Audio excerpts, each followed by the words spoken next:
This week's dinner recipe is kielbasa stew. It's raining outside, and you know what? I have some kielbasa that needs to be used up within the next 2 days. Let's take care of that. I have a coleslaw mix that needs to be used in a couple of days. Let's take care of that. And some green pepper, onion, butter, tomato sauce, plain tomato sauce as always, 2 cubes of beef bouillon. Okay, that's for the broth that we're going to need for the recipe, and not pictured here is some water that you're also going to need. So, this is an easy, super easy dinner. So now let me show you which one you would need to buy. Classic coleslaw. This is the way I do it. People, generally tend to just use the cabbage or, fresh cabbage. Whatever you have on hand is what works. Don't always do what someone else does. Do what works for you.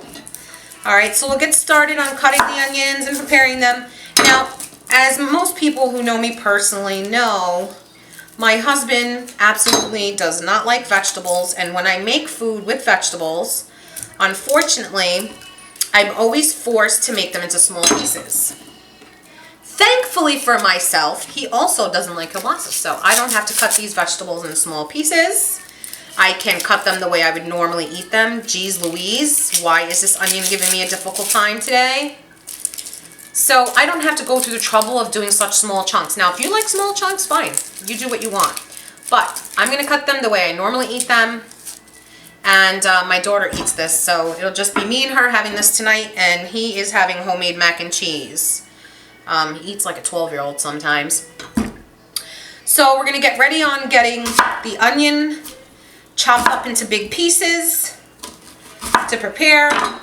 And then we have also the green pepper. You go in here. I chop around because I don't waste any green pepper. So all of this gets used up.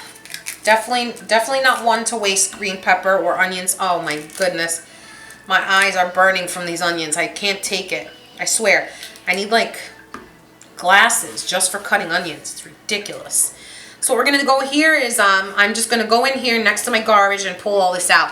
I don't want to put it on the cutting board because then I have to worry about cleaning it. So I'm pulling all that out. Just the inside of the green pepper. And then I'm going to quickly rinse the seeds out of the inside. And there we go. So we'll start on cutting. So empty. Okay, so start with chopping these up into pretty medium-sized pieces.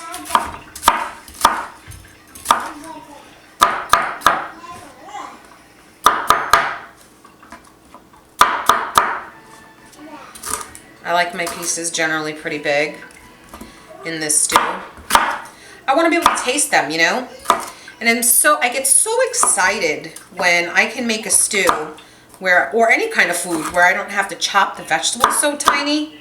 So all that usually means I'm making 2 separate meals, because that means that if I'm chopping them this big, my husband's not eating that meal, so I have to make another dinner. But that's okay. He's spoiled. He deserves it. Doesn't bother me much, to be quite honest. There we go. Alright, so these, you can see how big I'm cutting these, okay? Now, again, you don't have to cut them this big. This is all your choice. So if you want to leave them in small, I make my onion a little smaller. So if you want to leave them in smaller pieces, that's fine too. It's up to you. It's general just preference, to be honest with you. It's all on how you feel and how you generally eat your stews.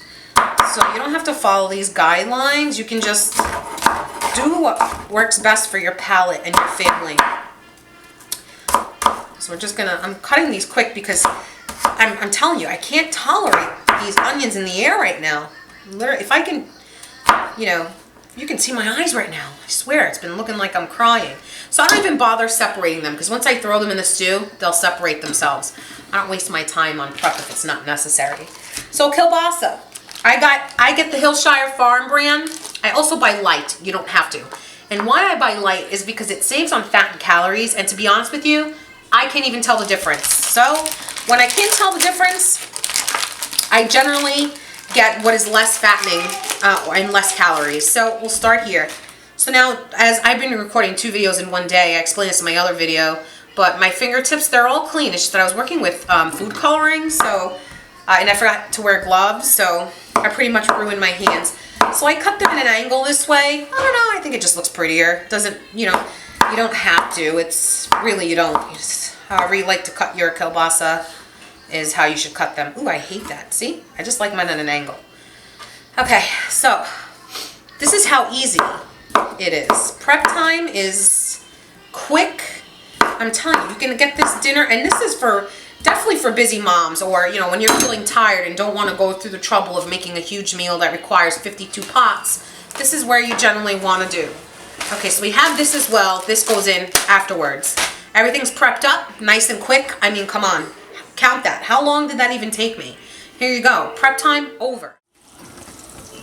Next step, I have melted 2 tablespoons of butter, and I'm going to saute the sausage just for a couple of minutes. All right, so that's the process.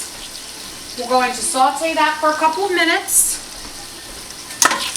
just for it to get cooked and browned on all sides. Now, don't forget that this type of sausage is fully cooked already.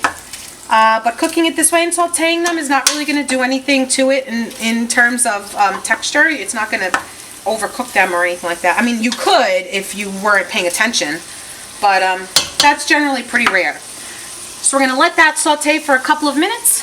I'll come back and I'll add in the vegetables. They are beginning to look nice and juicy to me, and then I can see like little brown bits stuck on the bottom. That's exactly what I want. So now what we're going to do is we're going to add in the vegetables. The green pepper and the onions. Okay. And we're just going to let them sweat in there with the sausage. Forgot to mention sour cream. You don't have to add this in at the end if you don't want to. You can just put a dollop on the top. That's generally what I do. I forgot to mention we need sour cream. Okay, guys? So what we're going to do is we're going to salt this. And then we're going to put in some pepper. I like mine with a little extra pizzazz. What we're going to do is we're going to put this down to like a medium now before I had it on a high. And I'm going to cover it 2 to 3 minutes this way. Don't touch it. So it's time to uncover. See how the vegetables are nice and soft? Tender, most of them are anyway, but don't worry if some aren't because I cut them kind of big. I'm not concerned because I'm actually going to put some liquid in here, of course. So you see those nice bits? See that? That's exactly what I want, and I'll tell you why. Because now I'm going to put in the tomato sauce, and then I'm going to use that to be able to just scrape it off now. We're going to bring this up to a high, because we want all of this to boil. So we have the beef broth that I have in here. There we go. And then now I need about a cup of water. I mean, sometimes I use a cup and a half. It truly depends on how it looks to me. You know, sometimes I use more, sometimes I use less. To me, that will definitely need more. So 1.5. That's usually the general rule of thumb for me is 1.5, but sometimes I may need more, I may need less. So what we're going to do is we're going to bring this up to a boil. Okay? But not before, I almost forgot, not before we add in the classic coleslaw. Fold it into the rest of the stew. Okay? Get that in there. Have it all covered. And then it's going to make sense when I tell you that you're going to want to bring this to a boil. Okay? Because obviously you want the cabbage to be nice and tender. And actually, you know what? I think I'm going to put in like another 1/4 cup of water. That looks about right to me. So, see what I mean about adding more water? So what we're going to do is we're going to bring this up to a vigorous boil. And then once it gets to that boil, I'm going to cut it to a simmer. And then I'm going to let it simmer for about 20 minutes. So this is the end result and what it looks like in the pot. I have plated it up. Nice and delicious. I have plated it up.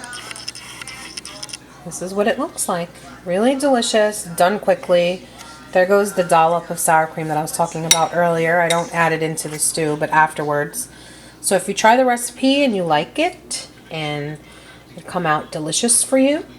Like, share, and subscribe. As always, thanks for watching. Bye!